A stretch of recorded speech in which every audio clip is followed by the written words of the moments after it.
Hello बच्चों, आइए इस प्रश्न को पढ़ते हैं। दोलक द्वारा नियंत्रित घड़ी मैदान से पहाड़ पर ले जाने पर सुस्त हो जाती है, परंतु कमानी द्वारा नियंत्रित कलाई घड़ी अप्रभावित रहती है। घड़ियों के व्यवहार में इस अंतर का कारण स्पष्ट कीजिए। आइए इस प्रश्न की मुख्य अवधारणा की चर्चा करते हैं। मुख्य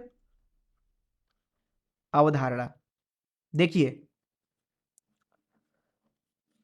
पृथ्वी पे आप अगर, ये मान लीजिए पृथ्वी है कुछ इस तरीके से, आप अगर इसके सतह से ऊपर जाते हैं, जैसे मान लीजिए आप किसी पहाड़ी पे जाते हैं, तो आप जब ऊपर जाते हैं तो जो जी होता है उसका मान लगातार घटता है। और मान लीजिए हमारे पास में एक दोलक है कुछ इस तरीके से, जिसकी लंबाई मान लीजिए एल है, तो जो इसका आवर्त काल होता है वो दिया जाता है 2 पाई वर्गमूल के अंदर एल भागे जी के बराबर जी। अब मान लीजिए कि यही दोलक जो है, इसको आप धरती से ऊपर ले जाते हैं, सतह से ऊपर। तो जिस तरीके से आप ऊपर ले जाएंगे इसको, अर्थात जिस तरीके से आप एच बढ़ाते जाएंगे, उस तरीके से जी का मान घटता जाएगा, और जितना जी का मान घटेगा उतना ही आवर्तकाल बढ़ता जाएगा।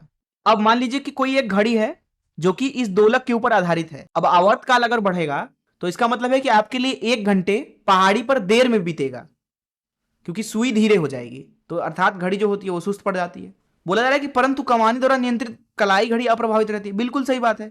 कमानी द्वारा जो नियंत्रित घड़ी होती है तो वो अप्रभावित रहता है, क्योंकि वो कमानी पे आधारित है, गुरुत्वाकर्षण पे वो आधारित तो है नहीं।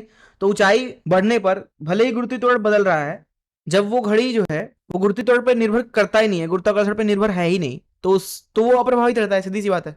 और इस व्यवहार में जो अंतर है उसका कारण है गुरुत्वाकर्षण का बदलना ऊंचाई के साथ। मैं आशा करता हूं कि आपको इस प्रश्न का हल जरूर समझ में आया होगा। धन्यवाद।